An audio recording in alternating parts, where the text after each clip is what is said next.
Federal High Court Umuahia, Abia State, on Wednesday denied the federal government's application to transfer the extraordinary rendition suit on Nigerian separatist leader Nnamdi Kanu to Abuja. Politics Nigeria reports that the court ruled that Umuahia has the jurisdiction to hear and determine the suit. It also denied the federal government's second preliminary objection to its jurisdiction based on res judicata.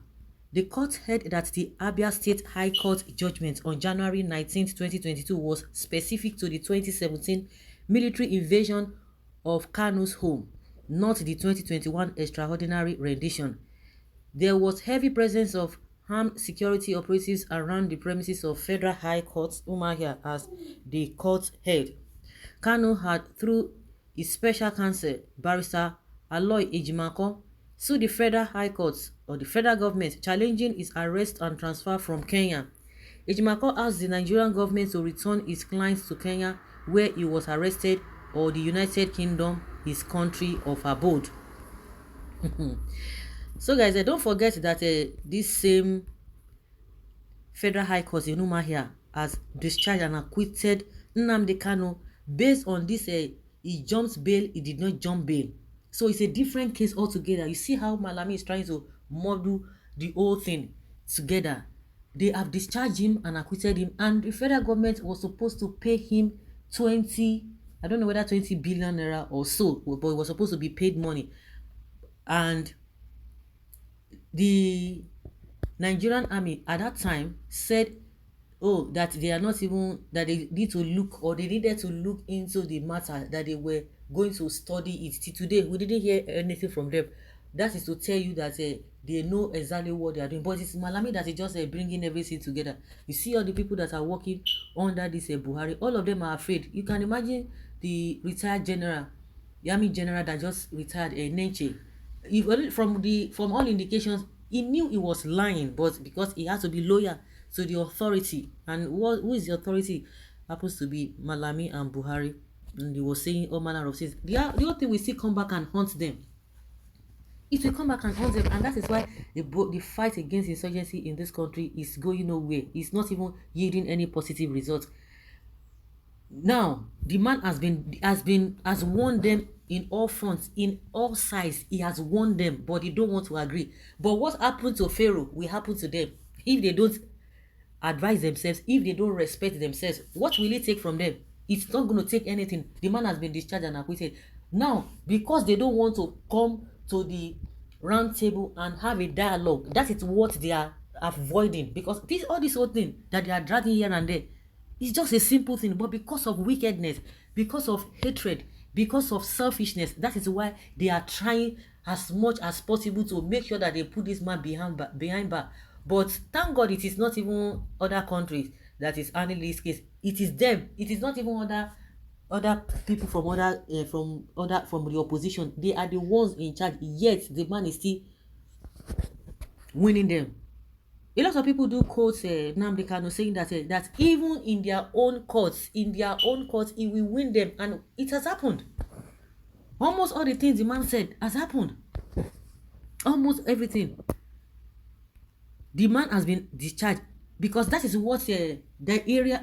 I don't know, this man is something else, and I'm sure a lot of people are just like looking what is happening, but they cannot even talk. We just have few people who are still hammering on this thing. The man has been discharged even before this rendition. This rendition of a thing is a different thing entirely. The issue that he jumps bail is a different thing altogether.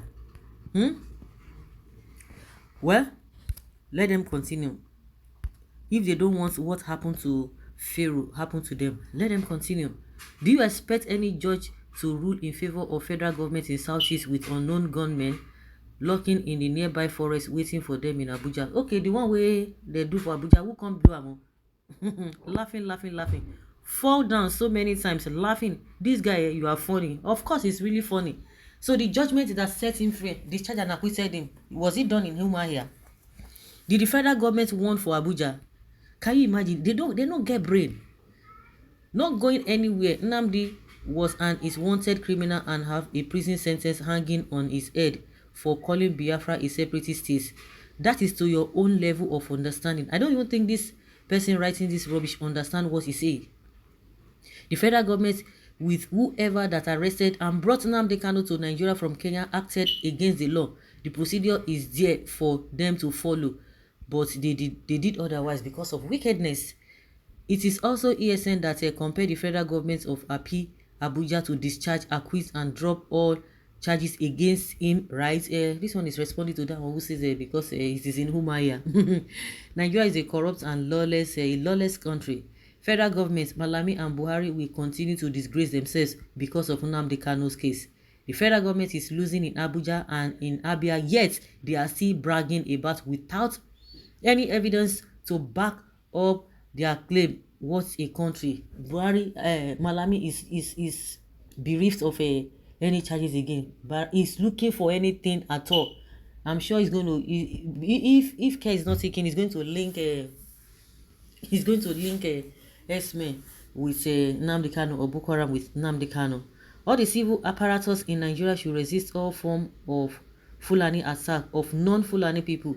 By so doing, Nigeria will gradually return to its former glory. Federal government, now wow. Even if federal government takes this case to Daura, Mazi Nnamdi Kanu will still win because God is in action. Federal government will be disgraced anywhere, anytime because of Nnamdi Kanu. This matter exposed Buhari rule as oppressive and unrighteous. That is why evil prevailed in the land during his rule. PMB needs to repent. This one no go repent. Buhari repent for where? He will never repent. He will never repent. So let us see what they are going to do. In all fronts, this man is just beating them hands down. He's beating them hands down, and they don't want to go back. Is it not disgraceful? They are whatever they call them, the so-called, they are keyboard warriors. That's why they are doing everything. Say, this federal government, you must not release them, especially the ones from the north. And I don't know why the southerners, especially even people from the southeast, their leaders, they are not speaking the way they ought to speak. They are not speaking with all manner of seriousness, and that is where the problem is. Because now they are supposed to be bugaing in the sense that this man has won the case. So this is not matter of trying to beg anybody or trying to plead to anybody to say, oh, let them release him based on political decisions and what have you. But now the law, I don't think there's any other thing or any other way they want to judge the case apart from in the courts, and he has won them. So this is the time for the southeast leaders to be happy that yes, this man has won them, so they have an opportunity to be able to say something. But what are we getting? Silence. Even if they are talking, their voices are just too low. So guys, let's hear your opinion and have your take on this. Thank you.